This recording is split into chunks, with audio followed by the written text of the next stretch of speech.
Welcome to CAN, Caribbean Affiliate News. My name is Siobhan Gubin. Here are the stories that we're following today, June 27, 2013. From the Caribbean, in Jamaica, policeman accused of stealing cocaine freed of charges. In Trinidad and Tobago, construction worker falls to death near Port of Spain U.S. Embassy. Also in TNT, Jack says Prime Minister's direct attack means he won't be picked. Details on these headlines and more when we return.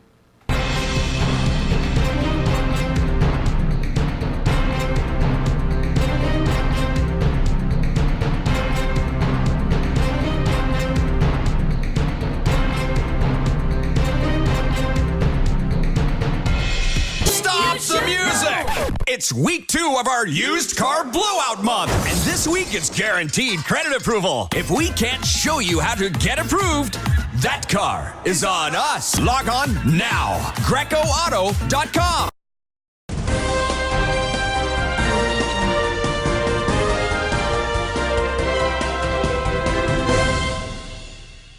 Welcome back to CAN, Caribbean Affiliate News. My name is Siobhan Gubin. This segment of the news is sponsored by Total Caribbean Network. In Jamaica, Police Inspector Marlon Taylor has been freed of charges of simple larceny and attempting to pervert the course of justice. Taylor, who was represented by defense lawyers Peter Chapagni and Ramona Nelson, was freed after resident magistrate Yvonne Brown upheld a no-case submission that the main witness for the Crown was discredited under cross-examination. Taylor was tried in the Maypen Resident Magistrate Court. The allegations were that on September 3, 2008, 2 policemen in a marked service vehicle intercepted a motor car with 5 persons. A woman was found with a handbag which had in a powdery substance believed to be cocaine. The 2 policemen took the bag with the cocaine and left. It was further alleged that the woman went to the Maypen police station and identified the policeman who took her bag with the cocaine, but they denied taking it. The matter was referred to the anti-corruption branch. Constable Alexander McLean testified that it was Inspector Taylor who instructed him to stop the motor car and take the drugs, and that he gave the drugs to the accused. Cross-examined by Nelson, Constable McLean admitted that he told a senior police officer that no drugs were seized on the day in question. He admitted that sometime after he took $49,000 from another policeman who was with him when the car was intercepted, but he did not know what the money was for. McLean admitted under cross-examination that he had put in his written statement that the money he received from his colleague was payback to conceal the cocaine that was taken from the woman. R.M. Brown, in upholding the no-case submission, remarked that the police investigation in relation to the case was poor. In Trinidad and Tobago, a construction worker fell to his death while working on a building at Queen's Park West, Port of Spain. The man has been only identified as Gregory Charles, 27 years of age, of Regent Drive, West Moorings. Reports state he fell while installing steel beams. The incident reportedly occurred around 1:30 p.m. yesterday, not far from the Marley offices of the U.S. Embassy. The man was reportedly rushed to the Port of Spain General Hospital by co-workers, where he was pronounced dead on arrival. Police are investigating whether the man was wearing a safety harness at the time of the incident. Also in Trinidad and Tobago, former government minister Jack Warner claimed Tuesday Prime Minister Kamla Persad-Bissessar has trained her guns on him, which signal he will definitely not be selected as the United National Congress candidate to contest the Chaguanas West by-election. The UNC is expected to publicly announce and present its candidate today at 7 p.m. at Pepper Source Junction in Devon Road, Chaguanas. Reporters learned that chairman of the Tunapuna-Piako Regional Corporation, Khadija Amin, who is also the UNC acting chairman, is tipped to be the party's choice. Warner, speaking to reporters by phone, said he will consult with his team on Sunday and decide the way forward. He reiterated he will keep his options open. Warner and Amin were among those screened by the party's screening committee on Tuesday. On Tuesday, he said despite what decision is made, his focus remains on the Chaguanas West constituency, which he represented since 2010 until his resignation in April this year. Warner has been campaigning with walkabouts and cottage meetings in the constituency. At the same time, the UNC has also placed focus on the seat by holding its Monday night forum meetings in the area at Kakandi Grounds in Philly City and at the Monroe Road Hindu School. Warner was present as a member of the audience at both meetings. He claimed the Prime Minister's address at the Monroe Road Hindu School this week sent a message that a battle has been launched against him and he will not be selected by the UNC to contest the by-election. He said the Prime Minister's words signal he was out of the race with respect to being selected by the screening committee. On Monday, the Prime Minister urged supporters to vote for party and not person. She also said the works done in the Chaguanas West constituency was not as a result of one person, but because of the efforts of the People's Partnership Government as a whole. You are watching Caribbean Affiliate News. We will be right back.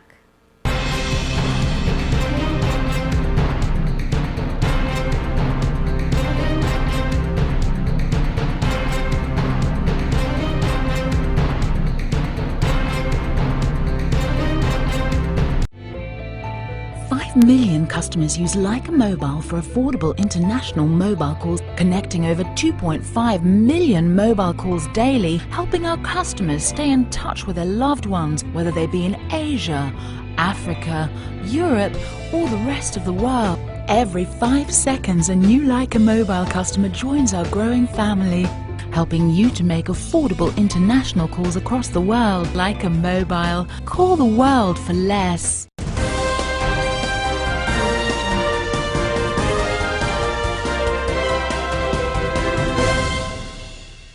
Welcome back to Cannes. This segment is sponsored by TravelSpan Vacations.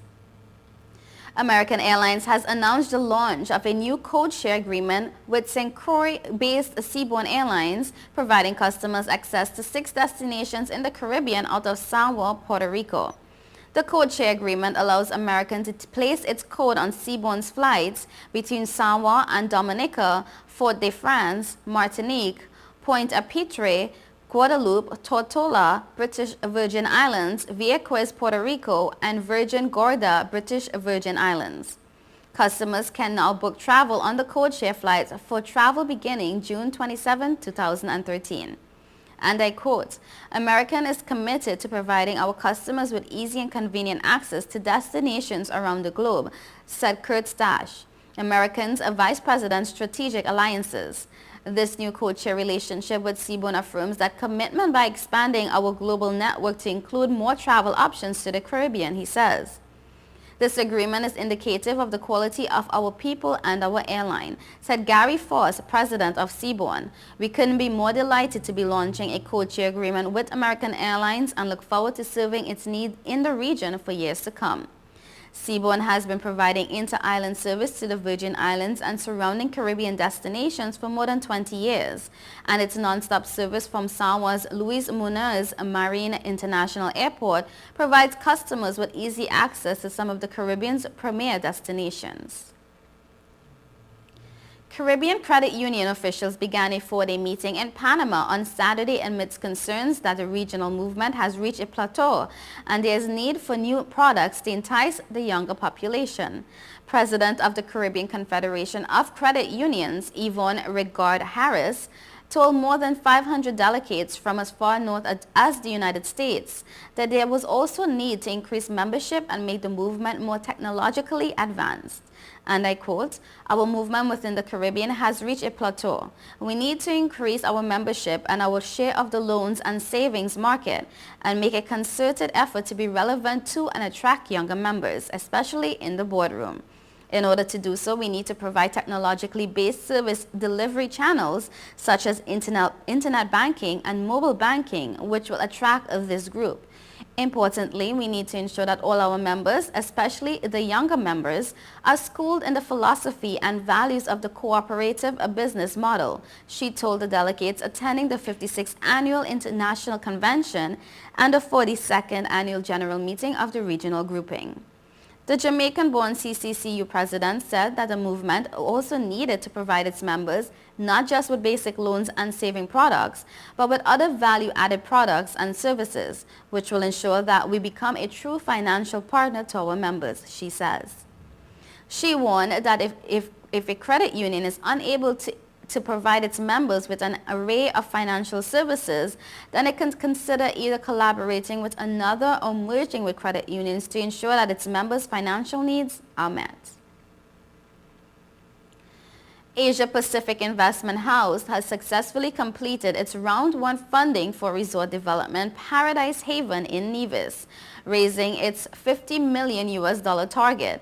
With a total project projection of $250 million, early indications are looking extremely positive for the second round.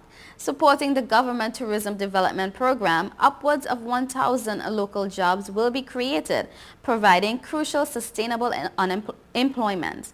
The first of the 4-stage construction phases is anticipated to be operational during 2013 to 2014. A 500-acre eco-friendly golf and beach resort development, Paradise Haven, is to be located in Nevis. The resort will include ultra-luxury villas, condominiums, retirement and family residences, as well as an internationally branded 5-star plus hotel, health and wellness spa cluster villas, internationally branded eco-rainforest hotel and lodges, golf hotel and clubhouse, state-of-the-art medical center, and resort beach. Paradise Haven will also feature an international champion standard signature 18-hole golf course. Under the management of a leading and worldwide acclaimed golf partner, it promises to bring luxury golf to a new dimension. The African, Caribbean, Pacific Sugar Group has warned the EU Council of market instability and the acute risk to their developing economies if the proposal to abolish EU sugar quotas in 2015 rather than 2020 is passed this week. The last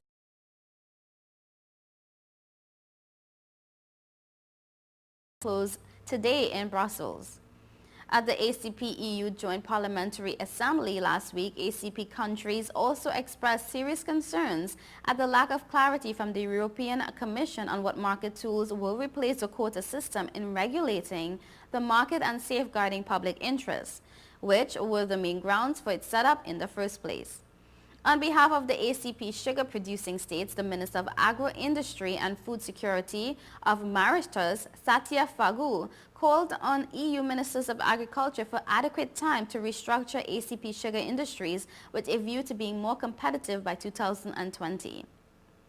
And I quote, "Such a decision would demonstrate greater coherence between trade, development and agriculture," he stated in a letter addressed to the Irish Minister for Agriculture, Marine and Food. Studies estimate 850 million euros in lost revenue up to 2020 for ACP sugar producers, which include 5 of the world's least developed countries. In the absence of quotas, ACP members seek a 5-year extension of the current regime in order to complete action plans jointly agreed with the EU for modernization, diversification and efficiency improvements. You are watching Caribbean Affiliate News. Stay tuned.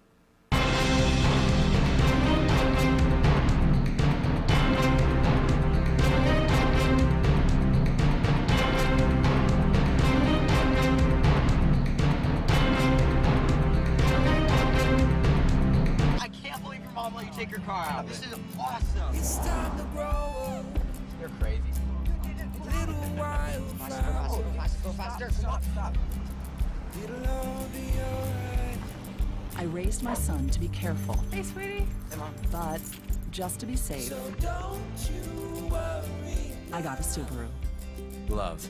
It's what makes a Subaru a Subaru. Coleman Subaru, 1710 North Alden Avenue, Ewing, New Jersey, or ColemanSubaru.com.